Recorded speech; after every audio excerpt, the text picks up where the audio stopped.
और भारतीय जनता पार्टी का कोई नेता या कोई काम ऐसा नहीं आजादी के आंदोलन में जिसमें उन्हें शर्म ना आती हो।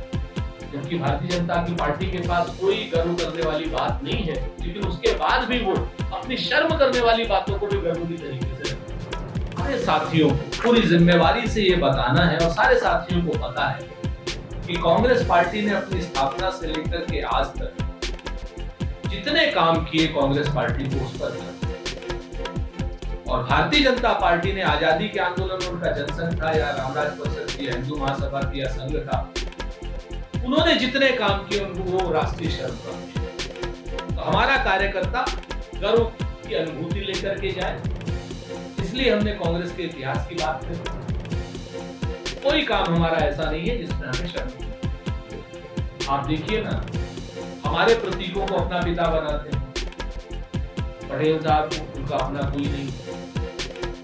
हमें ये बताना है अपने सारे साथियों को कि आपने जो जो काम किए हैं, आपकी पार्टी ने जो जो काम किए हैं, वो सारे के सारे गर्व का विषय है। जब हमारा देश आजाद हुआ था तो लगभग 200 करोड़ के आसपास, 170 से 190 करोड़ के आसपास का बजट था, और जब हमने सत्ता छोड़ी है तो 44 लाख करोड़ का बजट हमने नरेंद्र मोदी, गर्व का काम।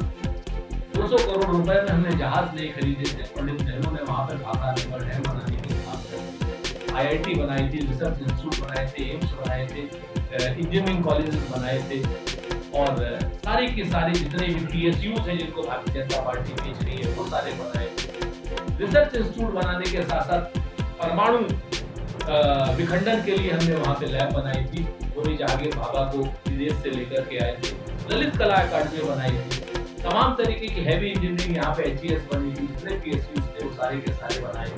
उसके बाद एक पाकिस्तान के 2 पाकिस्तान किए थे, परमाणु विखंडन हम लोगों ने किया था, पंचायती राज हम लोगों ने दिया था। पंचायती राज में हम आपको एक चीज खाली बताएं, ये सामान्य सी बात है लेकिन लोग ध्यान नहीं देते हैं।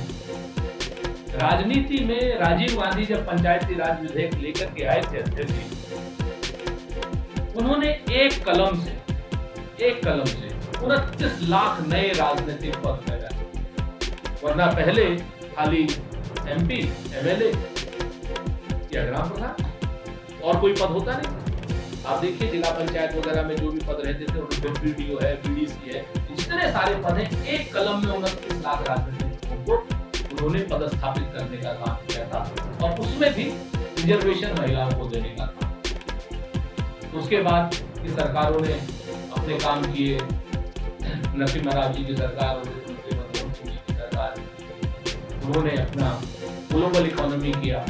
उसके बाद हमारी 2004 में जब सरकार आई तो आप देखिए RTI दिया हमने, राइट टू एजुकेशन दिया, राइट टू फूड दिया, राइट टू इंफॉर्मेशन दिया, मनरेगा दिया।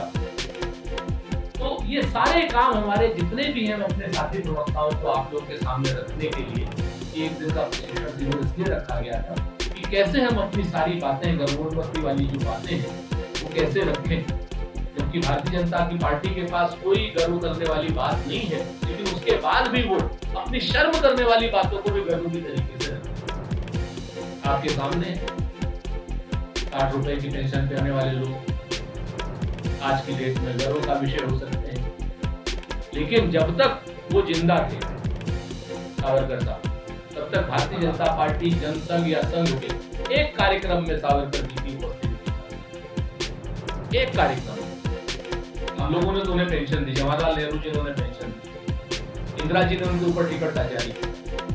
क्यों? 1909 से पहले तक उन्होंने स्वतंत्रता संग्राम से हम उसमें हिस्सा लिया। तो कहने का मतलब ये कि गुब्बारे को और कहते हो गुब्बारे टूट नहीं आए। कब तक भाई आप बताइए? आप खुद ही कह रहे हैं कि एंकर आपको बोलने नहीं, खुद ही आप कहे ना। उसके बाद भी अगर हमारा मीडिया के प्रति, उन लोगों के प्रति जिन लोगों को हमने फर्श से उठाकर रिस्पेक्ट किया, नाम लेके कहता हूं आलोक में, नाम लेके कहता, एक नहीं 1000 नाम बता सकते, और उसके बाद वो हमारी कमियां बताएंगे, दूसरे की चाटुकारिता करते, तो ये तो उचित नहीं है।